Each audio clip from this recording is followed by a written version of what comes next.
રાજકોટ ખાતે હાઈકોર્ટની બેન્ચની લાંબા સમયથી ચાલી રહેલી માંગને લઈને બુધવારે સૌરાષ્ટ્ર અને કચ્છના વકીલોએ આંદોલન વધુ તીવ્ર બનાવ્યું છે। આ માંગ સાથે વકીલો અર્જન્ટ કેસો સિવાયની તમામ કોર્ટ કાર્યવાહીથી અલિપ્ત રહ્યા છે, જેના પગલે પ્રદેશની અંદાજે 150 જેટલી અદાલતોમાં દૈનિક કામગીરી પ્રભાવિત થઈ છે। સૌરાષ્ટ્ર કચ્છના વકીલોએ રાજકોટ જિલ્લા કલેક્ટર કચેરી ખાતે પહોંચીને જિલ્લા કલેક્ટરને આવેદનપત્ર સોંપ્યું હતું।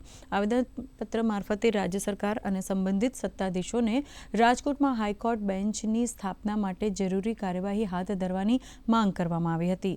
વકીલોના જણાવ્યા મુજબ રાજકોટમાં હાઈકોર્ટ બેન્ચની માર્ગ વર્ષ 1983થી સતત કરવામાં આવી રહી છે।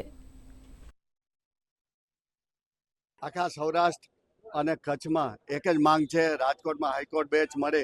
લગભગ 30 વર્ષથી અને 40 વર્ષથી નાના મોટા આંદોલનો ચાલતા રહ્યા છે, પણ છેલ્લે અમારે મિટિંગ મળી ત્યારે એક સજેશન એવું પણ આવ્યું કે ભાઈ આ તમારી વકીલોની ખાલી માંગણી નથી, પ્રજાને સાથે જોડો।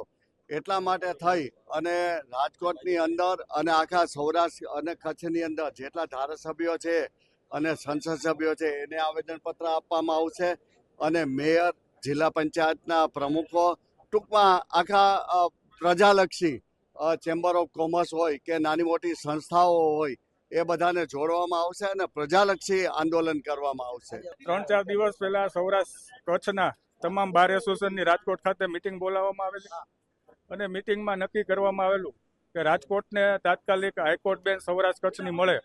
એ માટે મિટિંગમાં નક્કી થયેલ મુજબ આજરોજ સમગ્ર સૌરાષ્ટ્ર કચ્છમાં એક દિવસ પ્રતિક હડતાળ રાખવાનું દરેક કોર્ટમાં નક્કી કરવામાં આવેલ છે અને જ્યાં જ્યાં કલેક્ટર હોય ત્યાં, મામલતદાર હોય ત્યાં અને ડેપ્યુટી કલેક્ટર હોય ત્યાં હાઈકોર્ટ બેન્ચ રાજકોટને મળે તે સંબંધે આવેદનપત્ર આપવાનું નક્કી કરેલ છે।